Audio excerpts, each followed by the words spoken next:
నమస్తే, welcome to prime nine desk analysis. నేను మీ బ్రహ్మనాయుడు. ఆంధ్రప్రదేశ్ రాజకీయాల్లో అత్యంత బలమైనటువంటి ప్రజాదరణ ఉన్నటువంటి ఎంపీల్లో ఖచ్చితంగా వల్లభనేని బాలశౌరి పేరునైతే ఖచ్చితంగా చెప్పుకోవాల్సినటువంటి అవసరం ఉంటుంది. అనేక పర్యాయాలు బాలశౌరి ఎంపీగా గెలిచినటువంటి పరిస్థితి ఉంది. ప్రస్తుతం వల్లభనేని బాలశౌరి మచిలీపట్నం నుంచి ఎంపీగా ప్రాతినిధ్యం వహిస్తూ ఉన్నారు. వైఎస్ఆర్ కాంగ్రెస్ పార్టీ తరపు నుంచి ఆయన 2019 ఎన్నికల్లో అయితే గెలిచిన పరిస్థితి ఉంది. అలాంటి వల్లభనేని బాలశౌరిని జగన్మోహన్ రెడ్డి అవమానించారనేటువంటి ఒక చర్చ అయితే రాజకీయ వర్గాల్లో సాగింది. జగన్మోహన్ రెడ్డి నియంత పోకడలను తట్టుకోలేనటువంటి బాలశౌరి ఆ పార్టీకి రాజీనామా చేసినట్లయితే ఆయన అనుచరులు అయితే చెప్తా ఉన్నారు.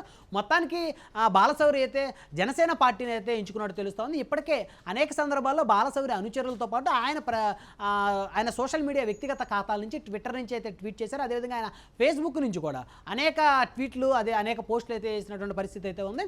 నేను జనసేన పార్టీలో జాయిన్ అవుతున్నానని చెప్పేసి వల్లభనేని బాలశౌరి బహిరంగంగా ప్రకటించారు. అయితే ఎప్పుడైతే వల్లభనేని బాలశౌరి వైఎస్ఆర్ కాంగ్రెస్ పార్టీకి రాజీనామా చేస్తున్నానని ప్రకటన చేశారో అప్పటి నుంచి జనసేనలో జాయిన్ అవుతున్నానని ప్రకటన చేసిన తరుణంలో ఆయన ఎప్పుడు కూడా జనసేన అధినేతను అయితే కలిసినటువంటి పరిస్థితి లేదని చెప్పుకోవచ్చు. అయితే ఈరోజు ప్రత్యేకించి చెప్పండి, ఈరోజు సాయంత్రం 5 గంటలకు జనసేన అధినేత పవన్ కళ్యాణ్ తోటి మచిలీపట్నం ఎంపీ బాలశౌరి అయితే భేటీ అయితే ఖరారైంది. అయితే ఈ భేటీలో ప్రధానంగా చర్చకొచ్చేటువంటి అంశాలు వల్లభనేని బాలశౌరి ఎక్కడి నుంచి పోటీ చేయాలి, మచిలీపట్నం నుంచి పోటీ చేయాలా లేకపోతే గుంటూరు నుంచి పోటీ చేయాలనేటువంటి అంశాల మీద అయితే పూర్తిస్థాయి క్లారిటీ వచ్చేటువంటి అవకాశం ఉందని చెప్పవచ్చు. అయితే బాలశౌరి జనసేన అధినేతను కలిసిన తర్వాత, జనసేన కండువా ఆయన మెడలో వేసుకున్న తర్వాత జగన్మోహన్ రెడ్డికి సంబంధించినటువంటి అంశాల మీద ఏ విధంగా స్పందిస్తారనే దాని మీద అయితే సర్వత్రా రాష్ట్ర వ్యాప్తంగా అయితే ఒక ఆసక్తి అయితే నెలకొంది. ఎందుకంటే వల్లభనేని బాలశౌరి గురించి చెప్పాలంటే రాజశేఖర రెడ్డి ముఖ్యమంత్రిగా ఉన్న సమయంలో వల్లభనేని బాలశౌరి రాజశేఖర రెడ్డికి అత్యంత ఆప్తుడిగా మిత్రుడిగా ఉన్నటువంటి పరిస్థితి ఉంది.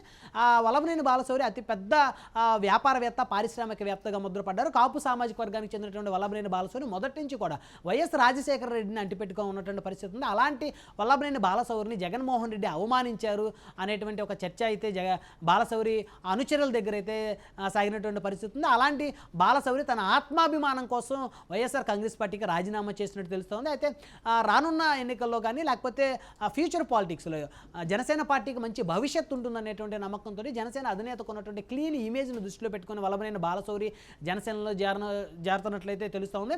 మొత్తానికి ఆయన మచిలీపట్నం నుంచి అయితే ప్రస్తుతం సిట్టింగ్ ఎంపీగా ఉన్నారు. ఒకవేళ అక్కడి నుంచి పోటీ చేస్తారా లేకపోతే చాలామంది వల్లభనేని బాలశౌరి అనుచరులు ఆయన గుంటూరు పార్లమెంట్ నుంచి పోటీ చేస్తారా అనేటువంటి చర్చ కూడా నడపడం అయితే మొత్తానికి ఆయన మచిలీపట్నం గుంటూరు అనే దాని మీద అయితే ఒక క్లారిటీ అయితే ఈరోజు అయితే వచ్చేటువంటి పరిస్థితులు అయితే కనపడతా ఉన్నాయి.